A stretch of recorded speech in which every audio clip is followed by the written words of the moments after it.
Hey guys, I just wrapped up that last video that came out last night. Just in case you didn't see that, I apologize for the lack of content this week. I came home on Sunday to this badass roof leak in my kitchen. And I've been kind of having to clear out that room, find a place for all of my shit. And on top of that, I had a band practice and I also had a show last night in Nashville. Shameless plug time. I have Patreon and PayPal in the description box if you would like to contribute to this channel. If not, hey, it's your money, that's totally cool. Thank you for watching. And if you like this video, don't forget to click like and leave a comment, it definitely helps. Let's get into it. Part 5, which would be album number 8 on the hierarchy from bottom to top, is going to be Mosaic.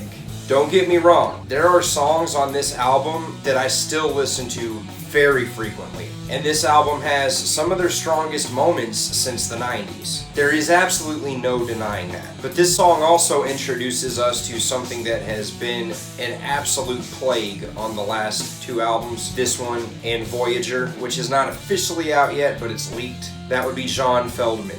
In my opinion, except for Perfect Mistake and kind of Places That the Mind Goes, the John Feldmann tracks are absolute trash. They don't represent 311 at all. They just kind of, in my opinion, and honestly a lot of people I've talked to, be it the unofficial forum or in 311 United on Facebook or whatever, there seems to be a lot of people who agree with me on this. Till the City's on Fire was absolute garbage, and it doesn't sound like 311 at all. It sounds like 311 trying absolutely way too hard to pander to kids that weren't even born when they were in their peak. But hey, it's their band and they have the freedom to do what they want. But that's not to say that there aren't missteps that don't have anything to do with John Feldmann. Because as bad as On a Roll is, Island Sun is equally terrible. And that was just Nick and Scotch. I'm serious. This song sounds like it belongs in a tampon commercial.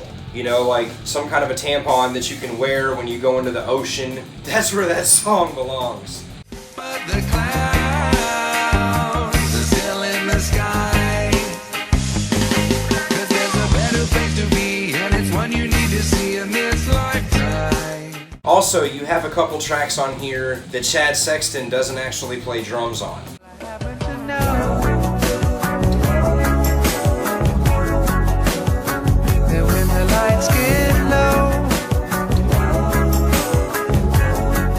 That was the ultimate deciding factor between this album and the one that's coming next, was that at least, if the other album had a lot of weaknesses to it, but at least on that album, all the way through, you had the actual full band playing as a full band. On this album, I feel like you have a couple tracks that Feldmann built on his computer, but with what I consider to be the weaknesses out of the way, let's talk about the strengths, because this album has a lot of strengths. The first thing to me is going to be that Nick continues to work on his lead playing, as you can tell in this snippet from the end of Wildfire.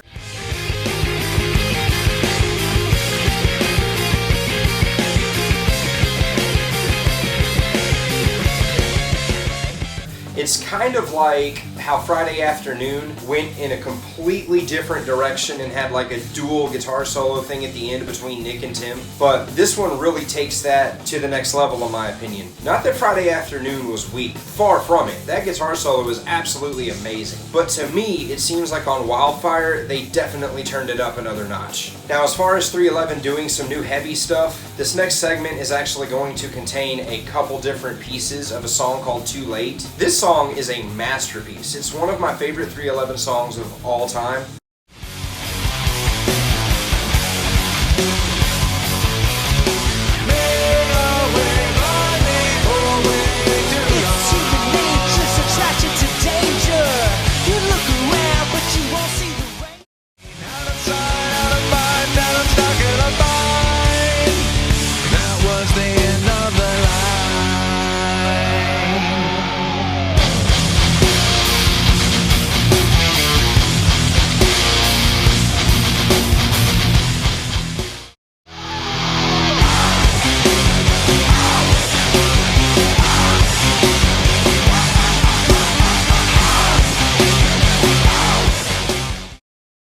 The song has like 3 different endings. It has everything that 311 is known for. You know, it's got a pretty subdued little verse where Nick is singing, and then it kicks into something heavy, and then SA takes over for a little bit, and then it dies down again. But then, after they repeat that, Nick comes back in, which is one of my favorite parts of the song. There seems to be so much emotion in his voice when he says, out of sight, out of mind, now I'm stuck in a bind. When he says stuck in a bind, there's just balls behind that note. There's so much power behind it. I don't know. You ever hear something that just totally pumps you up? That's what that does for me. And let's talk about that very end part.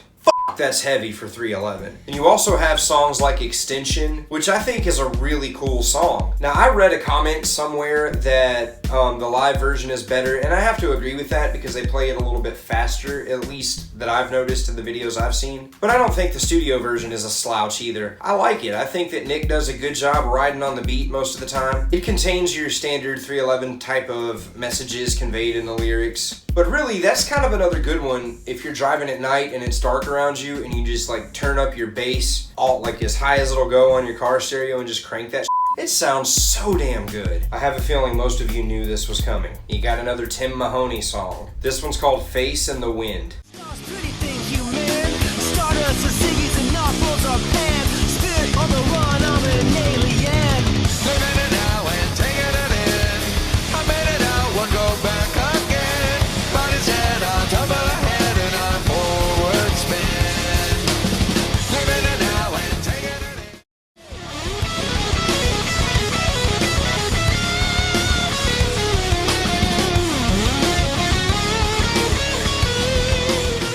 This one is absolutely miraculous in my opinion. 311 definitely cranked out a couple masterpieces on this album, which is kind of what made it difficult to put it at this spot. But I mean, this song is absolutely ridiculous.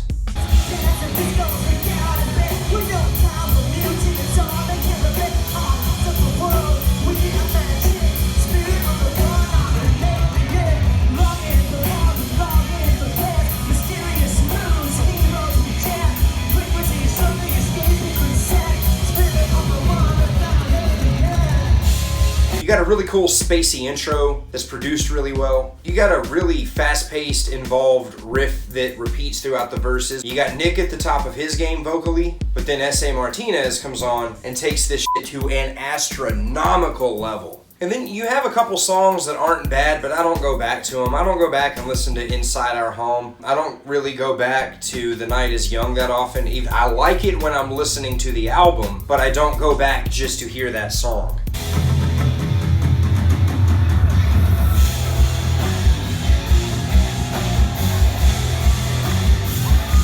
But you got 2 songs towards the end, One and the Same and Syntax Error. These songs are fucking great.